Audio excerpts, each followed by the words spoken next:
Student, आज हम लोग पढ़ेंगे गद्य गद्य खंड का पाठ 3 जो कि है हमारा लखनवी अंदाज, जिसके रचयिता लेखक कौन है? यशपाल जी। यशपाल जी एक प्रसिद्ध कहानीकार हैं और लखनवी अंदाज इस पाठ को पढ़ने से हमें ऐसा लग रहा है कि लखनऊ के बारे में ही कुछ बात हो रही होगी इस पाठ में। यदि इस पाठ को ना पढ़ा जाए और हमारे सामने सिर्फ इसका विषय रख दिया जाए, लखनवी अंदाज का लिखिए, तब आप लोग हमें पूरा विश्वास है कि 2-4-6 लाइन जरूर लिख डालेंगे। ठीक, तो लखनवी अंदाज के बारे में हम लोग बात करेंगे। इसके पहले हम यशपाल का थोड़ा सा जीवन परिचय देखते हैं। देखिए, यशपाल जी का जन्म 1903 में पंजाब के फिरोजपुर छावनी में हुआ था। इनकी मृत्यु 1976 में हुई। 76 मतलब 1976। कहानी संग्रह, इनके कुछ प्रसिद्ध कहानी संग्रह है से ज्ञानदान, तर्क का तूफान, पिंजरे की उड़ान, फूलों का कुर्ता इत्यादि। इनके कुछ उपन्यास हैं झूठा सच, अमिता, दिव्या, पार्टी, कामरेड, दादा कामरेड, मेरी तेरी उसकी बात इत्यादि। देखिए, झूठा सच इनका ये प्रसिद्ध उपन्यास है जो कि भारत पाक विभाजन पर आधारित है। झूठा सच ये इम्पोर्टेंट, इनका महत्वपूर्ण उपन्यास है। ये जो लखनवी अंदाज लिखा गया है, ये किस विधा में लिखा गया है? अगर आपसे ये पूछा जाए तो ये कहानी विधा है, लेकिन किस प्रकार की कहानी है? व्यंग्यात्मक कहानी है।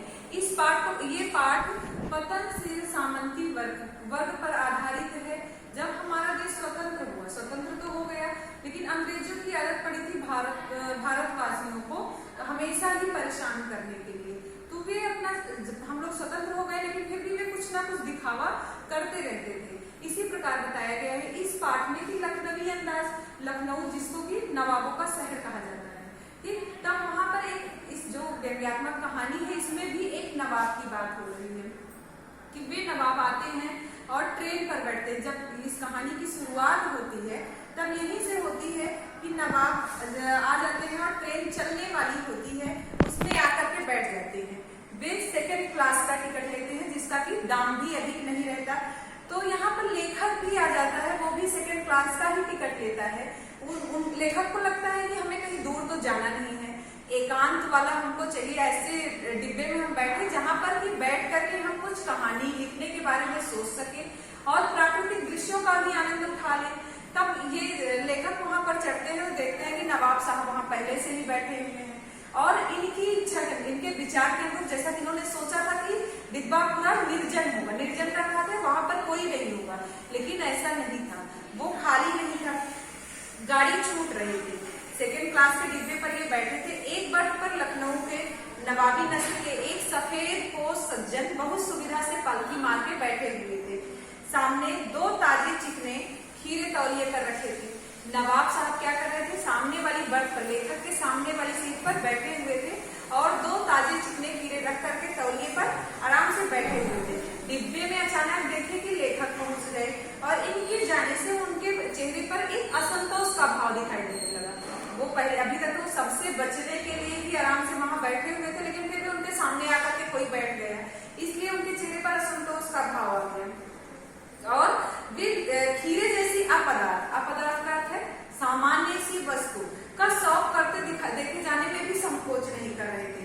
आगे यहाँ पर लेखक कहता है कि उनको किसी प्रकार का परिचय जानने की जरूरत नहीं थी, ना तो उनकी भावभंगिमा बदली, वे शांतिपूर्वक बैठे रहे, तो उन्होंने भी कोई परिचय करने के लिए आगे हाथ नहीं बढ़ाया।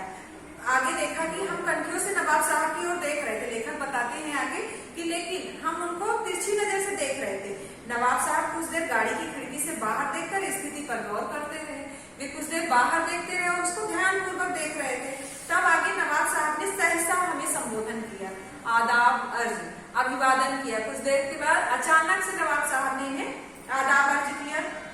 फिर क्या कहा कि खीरे का शौक फरमाएंगे। लेखक से पूछा, क्या आप भी खीरा लेंगे? लेखक का यह भाव परिवर्तन अच्छा नहीं लगा, क्योंकि उनको ऐसा लगा कि जब तो हम यहाँ पर आए बैठे तब अचानक से इनकी भावभंगिमा बदल गई थी। अब इनको अचानक से क्या हो गया कि ये हमसे खीरे के लिए पूछ रहे हैं। इसके बाद भी उन्होंने कहा, नहीं शुक्रिया, किबला शौक फरमाए, नहीं हमको नहीं चाहिए, आप ठीक है आप खाइए। नवाब साहब ने फिर एक पल खिड़की से बाहर देखा और गौर किया।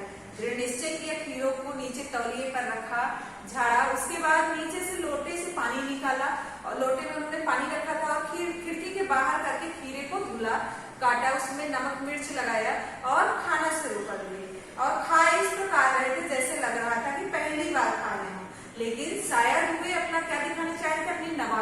रईसी दिखाना चाह रहे थे। हम कनखियों से देखकर सोच रहे थे मियाँ रईस बनते हैं, लेकिन लोगों की नजरों से बच सकने के ख्याल में अपनी असलियत पर उतर आए हैं। जब वे खीरे को इस प्रकार खा रहे हैं तब लेखक सोचता है कि ये लोगों की नजरों से बचने के लिए तो आकर के यहाँ खीरे खाने के लिए बैठे, लेकिन अब ये अपनी असलियत पर उतर आए, मतलब इनको भूख लगी है और खाने का मन है, फिर भी ये नाटक कर रहे थे। इतना उसको धुले, तौलिए पर रखे, चाकू से काटा, फिर छीले और नमक मिर्च लगाया, तब ये खाने का दिखावा करना शुरू कर दिए।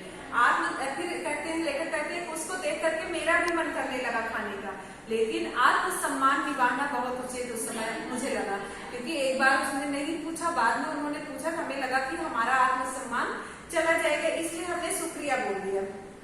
आगे नवाब साहब ने क्या किया, थोड़ा सा उसे खाए, उसके बाद उस मुंह में आए पानी का बूंद गले से उतर गया, तब नवाब साहब ने फाँक को खिड़की से बाहर छोड़ दिया।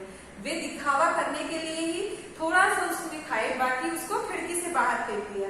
नवाब साहब खीरे की फांकों को नाक के पास ले जाकर वासना से रसास्वादन कर खिड़की के बाहर फेंकते गए। आगे लेखक कितना अच्छा इसका वर्णन करते हुए कहता है, नवाब साहब की असलियत को बताते हुए कि वे फांकों को नाक के पास ले जाते थे, वहां सूंघते और ऐसा लगता कि उसका उन्हें पूरा आनंद मिल गया, उसके बाद वे खिड़की से बाहर फेंक देते।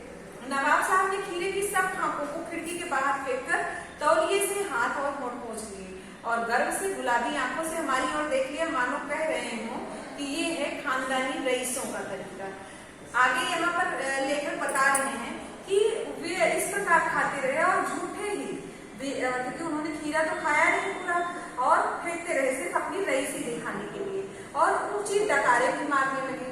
ऐसा लग रहा था कि उनका पेट भर गया है, और देखकर कह दिया कि खीरा लजीज होता है। इनकी तरफ उन्होंने देखा और कहा खीरा लजीज होता है, लजीज का मतलब स्वादिष्ट होता है, लेकिन होता है सकील, नामुराद, मैदे पर बोझ डाल देता है। सकील मतलब आसानी से ना पचने वाला, नामुराद अभागा, मैदे पर बोझ डाल देता है जो कि भारी भारी सा लगने लगता है। ज्ञान चक्षु खुल गए, पहचाना ये है नई कहानी के लेखक। आगे लेखक कहता है, एक व्यंग्य बोलता है कि हमारे ज्ञान की आंखें हैं ना वो खुल गई और हम ये पहचान गए। खीरे की सुगंध और स्वाद की कल्पना से पेट भर जाने का डकार आ सकता है। अब लेखक आगे फिर एक व्यंग्य करता है कि जब खीरा नहीं खाया गया, उसका स्वाद नहीं मिला, फिर भी खीरे को बाहर फेंक दिया गया और झूठी डकारें भी ली जा रही है। यदि इस प्रकार खीरा खाने से या कोई भी चीज खाने से पेट भर सकता है, तो फिर बिना विचार, बिना घटना, बिना पात्र और लेखक की इच्छा मात्र से ही नई कहानी क्यों नहीं बन सकती। ये थी एक व्यंग्यात्मक कहानी। इसमें लेखक का प्रश्न अंत में यही रहता है कि बिना विचार के, बिना पात्र के, बिना घटना के, लेखक का विचार पहले तो ऐसा रहता है कि यदि ये सब नहीं है तब कहानी लिखना असंभव होता है। लेकिन जब उस नवाब साहब को देखते हैं कि उन्होंने खीरे को धोया, काटा, अच्छे से नमक मिर्च लगाया, फिर भी उसको खाए नहीं, सिर्फ अपनी रईसी दिखाने के लिए उन्होंने सूंघ सूंघ करके बाहर फेंक दिया और ऐसा एहसास हुआ जैसे उनका पेट भर गया है, उन्होंने ऊंची ऊंची डकारें मारना शुरू कर दिया। तब लेखक कहता है कि यदि इस प्रकार बिना खाए ही पेट भर सकता है, तब तो बिना विचार के, बिना पात्र के, बिना किसी कहानी के और